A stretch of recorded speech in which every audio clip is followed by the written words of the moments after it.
BNI ഒരു സംരംഭകൻ join ചെയ്തു. അപ്പൊ അദ്ദേഹത്തിന്റെ ബിസിനസ് ഏത് രീതിയിലാണ് ഈ ഒരു BNI എന്നുള്ള പ്ലാറ്റ്ഫോം ഉപയോഗിച്ചിട്ട് എങ്ങനെയാണ് ഇത് വളർത്തിയെടുക്കാൻ സാധിക്കുന്നത്? BNI ചേർന്ന് കഴിഞ്ഞാൽ അതൊരു വ്യക്തിയല്ല, ഒരു ഗ്രൂപ്പായിരിക്കും. ആ ഗ്രൂപ്പിൽ ചേർന്ന് കഴിഞ്ഞാൽ അദ്ദേഹത്തോടൊപ്പം നിൽക്കുന്ന ആൾക്കാരൊക്കെ വലിയ ബിസിനസ് ഓണേഴ്സ് ആണ്. ആ ബിസിനസ് ഓണേഴ്സ് ഒക്കെ അദ്ദേഹത്തിന് വേണ്ടി വർക്ക് ചെയ്യുന്ന ഒരു മാർക്കറ്റിംഗ് സ്റ്റാഫ് ആയിരിക്കാം. നമ്മൾ സങ്കല്പിക്കാം 30 പേര് 30 ബിസിനസ് ചെയ്യുന്ന ആൾക്കാരായിരിക്കാം. ആ 29 പേരും നിങ്ങളെ മാർക്കറ്റിംഗ് എക്സിക്യൂട്ടീവാണ്. അവരെ ബന്ധങ്ങളാണ് നിങ്ങളുടെ ബിസിനസ്.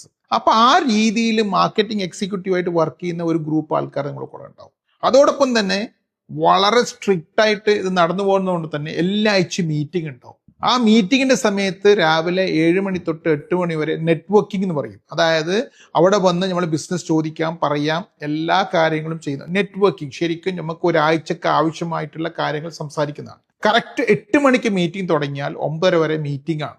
ഇതിൽ കാതലായിട്ടുള്ള 1-2 കാര്യങ്ങൾ ഞാൻ പറഞ്ഞു തരാം. ഒന്ന് റഫറൽ റൗണ്ട് ആണ്. എല്ലാവരും മറ്റവർക്ക് എന്ത് ബിസിനസ് കൊടുക്കാൻ പറ്റും എണീറ്റ് പറയും. മറ്റവർക്ക് എന്ത് ബിസിനസ് ഞാൻ കൊടുക്കും, റഫൽ എന്നുള്ളത്. അപ്പൊ ഓരോരുത്തരും ബിസിനസ് കൊടുക്കുന്നതും വാങ്ങിക്കുന്നതും നമുക്ക് അവിടെ കണക്കെടുക്കാൻ സാധിക്കും.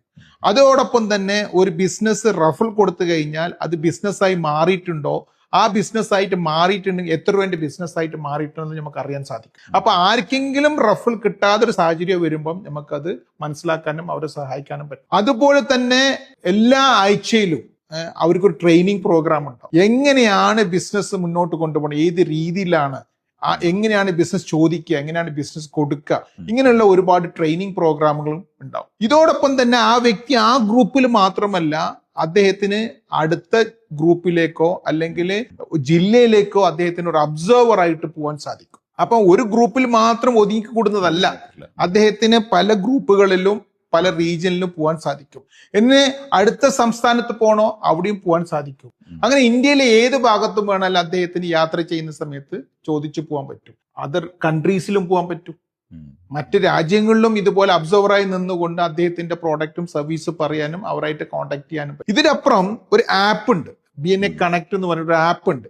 ഈ ആപ്പിൽ കൂടെ തന്നെ വീട്ടിലിരുന്നു കൊണ്ട് തന്നെ അദ്ദേഹത്തിന് ഇപ്പം ഒരു സിമെന്റ് കച്ചവടക്കാരനാണെങ്കിൽ ഇന്ന് ഇന്ത്യയിൽ സിമെന്റ് കച്ചവടം ചെയ്യുന്ന ആരൊക്കെയാന്നുള്ളത് കണക്ട് നമുക്ക് അറിയാൻ പറ്റും. അവരായിട്ട് നമുക്ക് സംസാരിക്കാൻ പറ്റും. ഞാൻ ചിലപ്പോൾ 3 കമ്പനീന്റെ സിമെന്റ് ചെയ്യുന്നുണ്ടാവും, 4ാമത്തെ കമ്പനി എനിക്ക് ഉണ്ടാവില്ല. ബോംബെയിലോ ഡൽഹിയിലോ അല്ലെങ്കിൽ ഹരിയാനയിലോ ഗുജറാത്തിലോ ആൾക്കാരായിട്ട് ബന്ധപ്പെട്ടുകൊണ്ട് പുതിയ ഡീലർഷിപ്പ് എനിക്ക് എടുക്കാൻ പറ്റും സിമെന്റിൽ. അപ്പം ഈ സിമെന്റ് കച്ചവടക്കാർ എന്തൊക്കെയാ ചെയ്യുന്നുണ്ടെന്ന് എനിക്ക് അറിയാൻ പറ്റും. ഇതേപോലെ തന്നെ വ്യക്തിയായിട്ട് 1-to-1 എന്ന് പറയും. ഞാനും നിങ്ങളും ഒരു വ്യക്തിപരമായിട്ട് നമുക്ക് 1-1.5 മണിക്കൂർ എങ്ങനെ ഉപയോഗപ്പെടുത്തും എന്നുള്ളൊരു 1-to-1 ഷീറ്റ്